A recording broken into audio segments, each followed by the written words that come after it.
আজকে বিএনপি নেতা সালাউদ্দিন আহমেদ বলেছেন যে গণভোট দেওয়া যেতে পারে, নির্বাচনের দিন আলাদা ব্যালটে গণভোটের মাধ্যমে সংস্কারের যেই দাবিগুলো জনগণ করে আসছিল বা সংস্কারের যে প্রস্তাবনাগুলো উঠছিল জুলাই সনদে যেগুলো অন্তর্ভুক্ত করা হবে সেগুলো নিয়ে আলাদা গণভোট হতে পারে। বিএনপি কি তাহলে, বিএনপি তো এতদিন গণভোটের বিপক্ষে অবস্থান ছিল বিএনপির, হঠাৎ বিএনপি গণভোটের প্রসঙ্গটা কেন সামনে আনলো? বিএনপি কি তাহলে সংস্কারের প্রশ্নে একটু নমনীয় হয়ে গেল? না, সংস্কারের প্রশ্নে নমনীয় হবার বিষয় নয়। বিএনপি কিন্তু শুরু থেকেই প্রচুর ছাড় দিয়ে এসছে। বিএনপির আকার, দৈর্ঘ্য, জনসমর্থন, ভোটারের সংখ্যা, কর্মী সমর্থকদের সংখ্যা, নেতার সংখ্যা যদি আপনি বিবেচনা করেন, সকল কিছু বিবেচনায় বাংলাদেশে এই মুহূর্তে সবচেয়ে বড় রাজনৈতিক দল বিএনপি। কিন্তু আমরা লক্ষ্য করছি যে বিভিন্ন বিষয় শুরু থেকেই কিন্তু বিএনপি ছাড় দেবার একটা মানসিকতা দেখিয়ে এসছে। ফর এক্সাম্পল, সাংবিধানিক সংস্কারের যে বিষয়গুলো, যে কোনো একজন প্রধানমন্ত্রী 10 বছরের বেশি থাকতে পারবে না, বিএনপি মেনে নিয়েছে। আমাদের সংসদীয় কমিটির প্রধান, বেশ কয়েকটি ইম্পর্টেন্ট কমিটির প্রধান বিরোধী দল থেকে হবে, বিএনপি মেনে নিয়েছে। ডেপুটি স্পিকার বিরোধী দল থেকে হবে, বিএনপি সেখানেও মেনে নিয়েছে। 70 অনুচ্ছেদের সংস্কার বিএনপি মেনে নিয়েছে। সো এরকম অনেকগুলো উদাহরণ দেখানো যায় যেগুলোতে বিএনপি ঐক্যমতে পৌঁছেছে। বিকজ বিএনপির লক্ষ্যটাই ছিল যাতে একটা ঐক্যের মাধ্যমে আমরা সফল গণতন্ত্রের পথে উত্তরণ ঘটতে পারে। আমাদের বিতর্কটা যেই জায়গায় যে জুলাই সনদের ভিত্তিতে আগামী নির্বাচন হবে নাকি নির্বাচিত সরকার এসে জুলাই সনদ বাস্তবায়ন করবে, এই বিতর্কের জায়গায় আমরা বিএনপিকে বরাবরই দেখেছি। বিএনপি চেয়েছে যে পরবর্তী সংসদে এটি বাস্তবায়ন হবে। সেখানে আজকে বিএনপি গণভোটের কথা যখন বলল, তখন তো এক ধরনের গণপরিষদ নির্বাচন বা এনসিপি যে দাবি করে আসছিল, জামাত ইসলাম যে দাবি করে আসছিল, সেই দাবি তো কাছাকাছি বিএনপি চলে আসলো। তাহলে আমি তো সেটা এতক্ষণ ধরে বলছি, বিএনপি তার আপ্রাণ চেষ্টা করছে যে বাংলাদেশে একটা ডেমোক্রেটিক ট্রানজিশন হোক। দীর্ঘদিন ধরে কিন্তু বাংলাদেশে কোনো গণতন্ত্রের মানে খুব ক্ষুদ্রতম অর্থেও গণতন্ত্রের কোনো চর্চা বাংলাদেশে নাই। আপনি একদম স্থানীয় সরকার নির্বাচন চিন্তা করেন, সেখানেও মানুষ ভোট দিতে পারে না। এমনকি ব্যবসায়ীদের সংগঠনগুলোতেও গত 15-16 বছরে কোনো ভোট হয় নাই। সো এইরকম একটা পরিস্থিতি থেকে যত দ্রুত বাংলাদেশ উত্তরণ ঘটে ততই বাংলাদেশের জন্য মঙ্গল। সো আমি মনে করি একটা গণমুখী দল হিসেবে এই যে ছেড়ে দেওয়ার মানসিকতা, ফ্রম ডে ওয়ান কিন্তু আমরা বিএনপিকে দেখছি এই যে ছাড় দেওয়ার, ছেড়ে দেওয়ার, ঠিক আছে, নিজের কিছু জায়গায় কম্প্রোমাইজ করে হলেও আমরা ছেড়ে দিচ্ছি, অনড় থাকছি না কোনো দাবিতে। এটা আমার কাছে মনে হয় যে বিএনপির গণতান্ত্রিক যে মানসিকতা এবং একটা আলাপ আলোচনার মাধ্যমে সমাধানে পৌঁছাবার যে চেষ্টা, সেটারই প্রতিফলন। এই ছাড়টা কি বিএনপি তো চাইলে শুরুতেই দিতে পারতো, কিন্তু অনেক আলোচনা, অনেক সমালোচনা, অনেক কিছুর পরে কেন বিএনপি এই ছাড়টা দিতে যাচ্ছে? তবু তো বিএনপি ছাড়টা দিল, তাই না? এই প্রশ্ন আপনি অন্য দলকে করুন যে তারাও তো শুরুতে বিএনপির মতেই মত মেলাতে পারতো। শেষমেশ তো ছাড়টা বিএনপির থেকেই আসলো, অন্য কোনো দল থেকে তো আসলো না। ঠিক। আমরা একটু অ্যাডভোকেট শিশির মনির আপনার কাছে একটু যেতে চাই। আপার কথা আপনি শুনলেন, আজকে বিএনপি নেতা সালাউদ্দিন আহমেদ যে কথাটি বলেছেন, গণভোট তারাও চায়, আপনারাও গণভোটের কথা বলেছেন। আবার মাঝখানে জুলাই সনদ বাস্তবায়নে যে বিশেষজ্ঞ প্যানেলের মতামত নিয়েছিল জাতীয় ঐকমত্য কমিশন, সেখানে এক ধরনের কনস্টিটিউশন অর্ডারের কথা এসেছে, সংবিধান আদেশের কথা এসেছে। এই সংবিধান আদেশ এবং আজকে যে গণভোটের প্রস্তাবনা দিল বা আজকে যে গণভোটের রূপরেখা তুলে ধরলো, এটার সঙ্গে এটার কোনো মিল অমিল খুঁজে পান কিনা?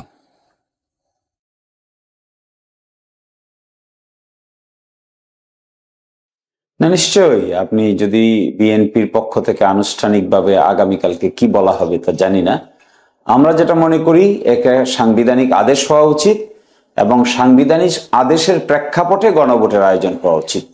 শুধুমাত্র গণভোট দিয়ে কোনো কিছু ফায়দা হবে না এবং এটি যদি সুস্পষ্টভাবে এই সমস্যার সমাধান আগামীকাল এবং তার 2 দিন পরে 7 তারিখে এটি আমরা একমত পোষণ করতে পারি, আমার ধারণা বাংলাদেশের ইতিহাসে একটা নতুন যুগের সূচনা হবে।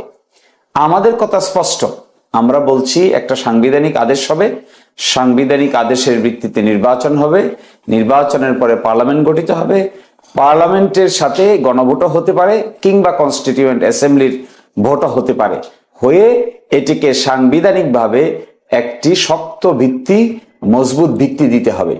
কারণ গণ অভ্যুত্থানের পরে যে সরকার গঠিত হয়, এই সরকারের যে ম্যান্ডেট থাকে, এই ম্যান্ডেট কিন্তু যে কোনো ধরনের সরকারের চাইতেও বেশি থাকে। এটা আমরা বারবার বুঝতে ভুল করছি। সরকারের পক্ষ থেকে যে একটা অ্যাপ্রোচ নেওয়া হয়, এটা অনেকটা প্যাসিভ অ্যাপ্রোচ।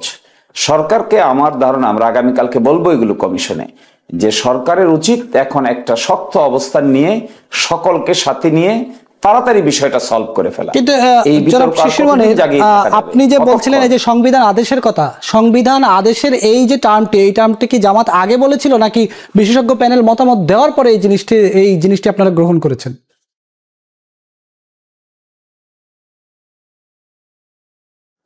না, আমরা সর্বাগ্রে বলেছি, আরো 7 মাস আগে বলেছি, এবং প্রথমেই কিন্তু আমরা সেটেল করতে চেয়েছিলাম যে কি প্রক্রিয়ায় বাস্তবায়ন হবে এই আলোচনা শুরু করি।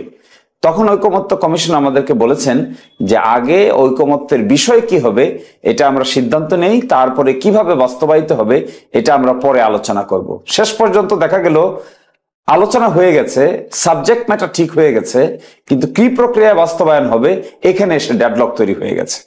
তো এখন আগামীকালকে এবং আগামী 2-3 দিন খুব ক্রুশাল টাইম, এই জাতির জন্যই ক্রুশাল টাইম। যদি এই জায়গায় একমত পোষণ আমরা করতে পারি, আমার ধারণা এটা একটা ঐতিহাসিক বিষয় হবে। এবং এখানে দেখেন, আমরা যে কাজটি করতে যাচ্ছি সকলে মিলে, এটা কোনো স্বাভাবিক আইন নয়। আমরা একটা গণ অভ্যুত্থান এবং গণ অভ্যুত্থানে অংশগ্রহণকারী ব্যক্তিদের জীবন মরণ নিয়ে চিন্তা করছি। তাদের এখানে অত্যন্ত বড় স্টেক আছে। তাদেরকে যদি আমরা প্রপার লিগ্যাল প্রোটেকশন দিতে না পারি, তাহলে এই গণ অভ্যুত্থানের বেনিফিশিয়ারি যে যেভাবে যেখানে আছে না কেন সকলেই তার ভুক্তভোগী হতে হবে। এই জন্য গণ অভ্যুত্থানে অংশগ্রহণকারী, বিশেষ করে যে যুবকদের নেতৃত্বে গণ অভ্যুত্থান হয়েছিল এনসিপি, তাদের স্টেকটা এখানে সবচাইতে বেশি। এই জন্য আমি তাদেরকে সিরিয়াস দেখি। সিরিয়াস হওয়াটাই স্বাভাবিক, তারাই এখানে সিরিয়াস হওয়া উচিত সবচাইতে বেশি। ফলে এখানে আমার কথা স্পষ্ট, একটা সাংবিধানিক আদেশ জরুরি, নির্বাচন হওয়া জরুরি। একটু আগে ব্যারিস্টার রুমিন ফারহানা যে কথাটি বলছিলেন যে বিএনপি বারবার ছাড় দিয়ে আসছে, জামাত কোনো ছাড় দিচ্ছে না বা অন্য দলগুলো কোনো ছাড় দিচ্ছে না, সেখানে আপনারা এখনো সংবিধান আদেশের মধ্যেই রয়ে গেলেন, কিন্তু বিএনপি কিন্তু গণভোটের কথাটি নিয়ে আসছে। বিএনপি এতদিন গণভোটের বিপক্ষে ছিল, সেখানে বিএনপি যদি গণভোটের কথা বলে, আপনাদের পক্ষ থেকে সংবিধান আদেশ বা সাংবিধানিক আদেশ যেই টার্মেই বলেন, এটা কি ছাড় দেওয়ার কোনো সুযোগ আছে?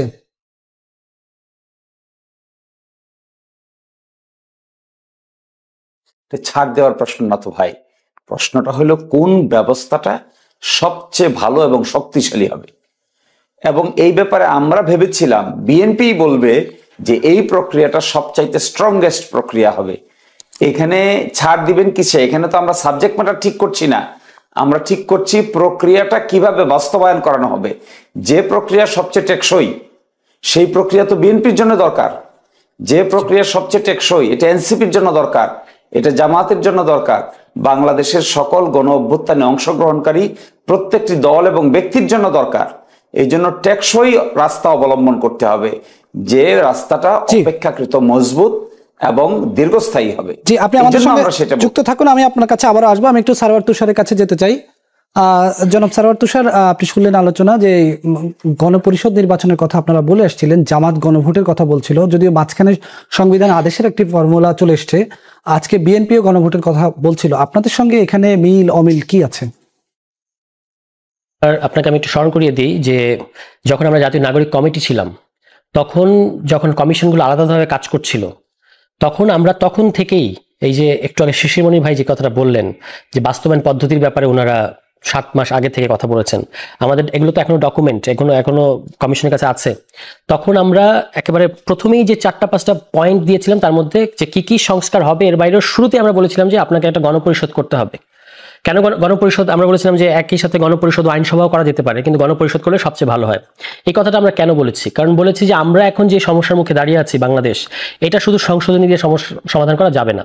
বাংলাদেশে অনেক ভালো ভালো সংশোধনী ইতিপূর্বে বাতিল করার নজির আছে। যেমন ধরুন, বাংলাদেশকে বহুদলীয় গণতন্ত্রে ফেরত আনার যে সংশোধনী, 5ম সংশোধনী, এটাকে তো পরবর্তীতে আওয়ামী লীগ এসে বাতিল করে দিয়েছে। এখনো পর্যন্ত 5ম সংশোধনীর স্ট্যাটাস কিন্তু এটা অবৈধ। পরবর্তীতে বিএনপি আবার ক্ষমতায় আসলে এটার ব্যাপারে বিএনপি সিদ্ধান্ত নেবে, কিন্তু এখনো পর্যন্ত তো এটা আপনার অবৈধ। এটা হচ্ছে সংশোধনীর প্রবলেম। এইটা আমরা আমাদের হিস্টোরিক্যাল এক্সপিরিয়েন্স বলেন কিংবা বাংলাদেশের সাংবিধানিক ইতিহাস এগুলো সম্পর্কে পড়াশোনা করার কারণে বলেন, আমরা এগুলো তখনই আইডেন্টিফাই করেছি যখন আমরা পার্টি হইনি। ইভেন যখন আমরা পার্টি হইনি, এই কারণে তখন আমরা গণপরিষদ কথা বলেছিলাম যে শুধুমাত্র অ্যামেন্ডিং পাওয়ার দিয়ে, পার্লামেন্টের কাছে থাকা অ্যামেন্ডিং পাওয়ার দিয়ে আপনি এখনকার পরিবর্তনগুলোকে টেকসই করতে পারবেন না। এই কারণে আপনার লাগবে একটা কনস্টিটিউয়েন্ট পাওয়ার, বা যেটাকে জনগণের অভিপ্রায় বলা হচ্ছে বাংলায়, এবং সেই কারণে আমরা গণপরিষদের কথা বলেছি। এখন দেখেন যে গণভোটের কথাটা এসেছে, এটার সাথে আমাদের কোনো মৌলিক কোনো পার্থক্য কিন্তু নাই। কেন আমরা ওই প্রস্তাবই বলেছিলাম যে গণপরিষদের মধ্য দিয়ে গণপরিষদ যে সংবিধানটা প্রস্তাব করবে, এটা তো আপনাকে আলটিমেটলি গণভোটে আসতেই হবে। 72-এর সংবিধানের মানে তৈরি করার প্রক্রিয়া নিয়ে মেজর যে সমস্যাগুলো, এর মধ্যে একটা প্রধান সমস্যা হচ্ছে এটা গণভোটে নিয়ে যাওয়া হয় নাই। তখন আওয়ামী লীগ একটা যুক্তি দিয়েছিল যে যেহেতু 73-এর নির্বাচনে আওয়ামী লীগ বিজয়ী হয়েছে, এতে আমরা ধরে নিতে পারি যে ওই 72-এ যে গণপরিষদ যে সংবিধানটা বানিয়েছে এটার প্রতি জনগণের রায় আছে। কিন্তু তখন থেকেই কিন্তু এই সমালোচনাটা বদরুদ্দিন উমর থেকে শুরু করে অনেকেই করেছেন যে যদি 100% ভোটও আওয়ামী লীগ পায় 73-এর নির্বাচনে, তবু বলা যাবে না যে 72-এর যে গণপরিষদের ব্যাপারে ওই গণপরিষদ যে সংবিধানটা বানিয়েছে সে ব্যাপারে জনগণ রায় দিয়েছে, দুটো আলাদা ব্যাপার। ঠিক আছে, এখন দেখেন সাংবিধানিক আদেশের কথাটা এসেছে, জামায়াত ইসলামের তরফ থেকে আমরা দেখেছি কথাটা তোলা হয়েছে, লিগ্যাল এক্সপার্টরা এটার পক্ষে মতামত দিয়েছে। গত সর্বশেষ বৈঠকে কমিশনও কিন্তু কিভাবে আপনি সাংবিধানিক আদেশ দেবেন 3টা প্রক্রিয়া তারা বলেছে। আপনি সাংবিধানিক আদেশের মধ্য দিয়ে বাস্তবায়ন করেন আর গণপরিষদের মধ্য দিয়ে যান, আপনাকে কিন্তু গণভোটে যেতেই হবে। কারণ গণভোটই হচ্ছে আপনাকে পিপলকে কানেক্ট করার উপায়। সাংবিধানিক আদেশের মধ্য দিয়ে এই সরকার করবে, কেন করতে পারবে? কারণ হচ্ছে এই সরকারের সেই ক্ষমতাটা আছে, কারণ তারা গণঅভ্যুত্থানের মধ্যে দিয়ে এসেছে। কিন্তু এটাতে যে জনগণের সায় আছে এটা আপনি গণভোটের মধ্যে দিয়ে নিশ্চিত করবেন। একইভাবে গণপরিষদেও এটা একই ব্যাপার, যে গণপরিষদ শুধু নামটাই পরিবর্তন, গণপরিষদ বা গণভোট কাজ তো তাহলে একই। নাম পরিবর্তন না, দুটো আসলে একটা কমপ্লিমেন্টারি। আচ্ছা, গণপরিষদ সদস্যরা যে সংবিধানটা বানাবে তাদেরকে জনগণ এটা বানানোর এখতিয়ার দিয়েছে, কিন্তু এটাতে যে আবার জনগণের সায় আছে এই জন্য আবার আপনাকে গণভোটে যেতে হবে। এবং গণভোটে না যাওয়াটা ছিল 72-এর ওই গণপরিষদের একটা প্রধান মানে ত্রুটিগুলোর একটা ত্রুটি। এই কারণে কিন্তু এই যে এখন যে সাংবিধানিক আদেশের মধ্য দিয়ে আপনি করেন আর গণপরিষদে যান, গণভোটে কিন্তু আপনাকে যেতেই হবে। তো ফলে এই যে গণভোটের কথা সবাই একমত হয়েছে, জামায়াত ইসলাম গণভোটের কথা বলেছে, কিন্তু শুধু জামায়াত ইসলাম কিন্তু বলে নাই, আপনার জাতীয় নাগরিক কমিটি বলেছে, ইতিপূর্বে গণ অধিকার পরিষদ বলেছে। এটা কিন্তু মোটামুটি সবাই যারা বুঝতে পেরেছে যে আপনাকে ভিত্তিটা করতে হবে জনগণের অভিপ্রায়কে, তারা গণভোটের কথাটা বলেছে। নাগরিক কোয়ালিশনের মধ্যে সিভিল সোসাইটি প্ল্যাটফর্মগুলো বলেছে। বিএনপি এর ব্যাপারে শুরুতে মানে তাদের একটা আমরা দেখেছি তাদের একটা মানে রিজার্ভেশন আছে। এখন তারা যদি আপনি বললেন, আমি অবশ্য প্রথম আলোতে যে নিউজ পড়েছি সেখানে কিন্তু আমি অন্য বক্তব্য দেখলাম। আমি আপনার সালাউদ্দিন সাহেব এই কথাটা বলেছেন, বিশ্বাস করতে আমার ভালো লাগছে। কিন্তু আমি যেটা দেখেছি সেটা হচ্ছে উনি বলেছেন যে সংবিধান পরিবর্তন করার এখতিয়ার কারণ নাই। এই কথাটা আমার কাছে আবার উনি একটা কথা বলেছেন, সেই প্রশ্ন নিয়ে আমি একটু ব্যারিস্টার রুমিন ফারহানার কাছে আসতে চাই। সেটি হচ্ছে উনি বলেছেন যদি হা জয় যুক্ত হয়, গণভোটে যদি হা জয় যুক্ত হয় তাহলে নির্বাচিত সরকার সেটা বাস্তবায়ন করতে বাধ্য থাকবে। তাহলে তো সেই ঘুরে ফিরে নির্বাচিত সরকারের দিকেই তাকিয়ে থাকতে হচ্ছে। না, ডেফিনেটলি। ধরুন কেন এটা প্রয়োজন, আমি যদি আজকের আলোচনার প্রেক্ষিতে ধরে নেই যে সকল বিষয়ে দলগুলো একমত হয়েছে যে সংবিধানের এই জায়গায় আমরা এই পরিবর্তন আনবো, সকলেই ঐক্যমতে এক হয়েছে। আবার পরবর্তীতে আমরা গণভোটে দিলাম, মানুষও সেটার সাথে সংহতি প্রকাশ করলো, কিন্তু যতক্ষণ পর্যন্ত সেটা সংশোধিত না হয়ে আসছে সংবিধানটা, ততক্ষণ পর্যন্ত তো আপনি সেটাকে কার্যকর বলতে পারবেন না। পঞ্চম সংশোধনীর যে কথাটা সারওয়ার তুষার বললেন সেটি তো আওয়ামী লীগ অবৈধ ঘোষণা করেছিল, যদিও জিয়াউর রহমানও গণভোটের মাধ্যমেই তার শাসন ব্যবস্থাকে বৈধ করেছিলেন। তাহলে এই যে সংশোধনীর কথাটা আপনারা অ্যাবসলিউটলি দেখুন, আমি যদি সেই আলোচনার প্রেক্ষিতে ধরি, আপনি কখনোই ফিউচার পার্লামেন্টের হাত বন্ধ করে দিতে পারবেন না।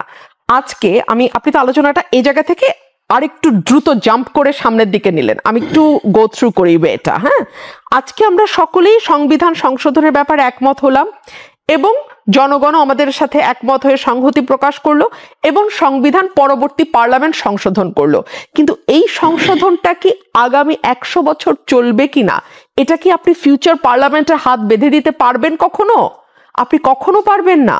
প্রতি 5 বছর পর পর নতুন সরকার আসবে এবং প্রতি 5 বছর পর পর 2/3 সংসদ সদস্য, আমি কোনো দলের বলছি না, 2/3 সংসদ সদস্য যদি মনে করেন অ্যাজ পার 142 এখন পর্যন্ত অ্যাজ অন টুডে যা 2/3 সংসদ সদস্য যদি মনে করেন সংবিধানে যে কোনো সময় যে কোনো পরিবর্তন আনা যায়, তাহলে এখন ফিউচার পার্লামেন্ট যদি মনে করে যে না আমার 2/3 মেজরিটির যেই একটা বাইন্ডিংস আছে আমি সেটাও রাখবো না, আমি সিম্পল মেজরিটি দিয়ে সংবিধান চেঞ্জ করার প্রভিশন আনবো, সেটাও যদি 2/3 মেজরিটি মনে করে যে তারা সিম্পল মেজরিটি দিয়ে করবে, সেটাও করতে পারে। মেজরিটি দিয়ে কিন্তু জিয়া রহমানের পঞ্চম সংশোধনীটা বাতিল করা হয়েছে, যেখানে এই বাতিল করার মাধ্যমে কিন্তু জিয়া রহমানের শাসন ব্যবস্থাকে মূলত অবৈধ ঘোষণা করা হয়েছে। তাহলে সেটাকে আপনারা শ্রদ্ধা করছেন কিনা, যেহেতু 2/3 মেজরিটি? আমি এই প্রশ্নের উত্তরে